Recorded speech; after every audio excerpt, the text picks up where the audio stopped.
I am Charles, King of England, Scotland, and Ireland, restored to the throne in 1660 after years of exile. My story begins at a time of profound upheaval, the monarchy having been abolished by Cromwell's republic.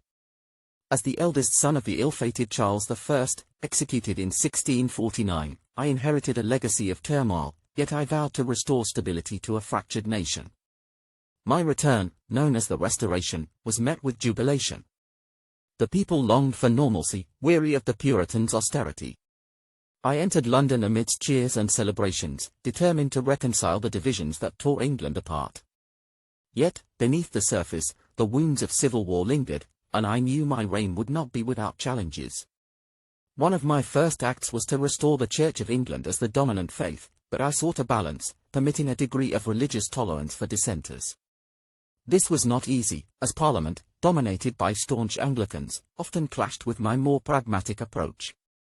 The Test Act of 1673, which excluded Catholics from public office, reflected these tensions. Though I myself secretly leaned toward Catholicism, I walked a careful line, knowing full well the price my father paid for perceived intransigence. London, during my reign, was a vibrant but chaotic city. In 1665, the Great Plague swept through its crowded streets, taking tens of thousands of lives. The following year, the Great Fire of London devoured much of the city. I personally took to the streets to coordinate the firefighting efforts, and though the devastation was immense, it also provided an opportunity to rebuild London with grandeur. Christopher Wren's designs for St. Paul's Cathedral and other buildings began to shape a new city. Foreign affairs were equally tumultuous. The Dutch wars occupied much of my attention. While England achieved some victories, such as the capture of New Amsterdam, renamed New York, the humiliating raid on the Medway in 1667 exposed the vulnerabilities of our navy. Diplomacy became as crucial as warfare, and I navigated alliances with France's Louis XIV, sometimes to the dismay of my Protestant subjects. Court life was extravagant, reflecting my own tastes. I was known as the Merry Monarch, a man who loved theatre, music, and wit. My court was a haven for artists and playwrights like Dryden and Wycherley. My personal life was equally colourful. I fathered at least a dozen illegitimate children and maintained a series of mistresses, including the infamous Barbara Veers and Nell Gwyn. Yet, I had no legitimate heirs with my queen, Catherine of Braganza, a source of great personal and political frustration. Despite my outward charm, I was a careful and pragmatic ruler. I expanded colonial ventures, strengthening England's position in the Caribbean and America.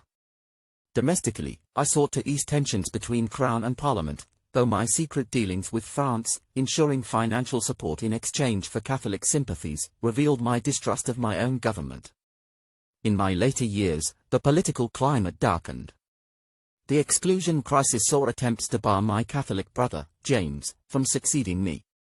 I resisted, dissolving Parliament multiple times to protect the principle of hereditary monarchy.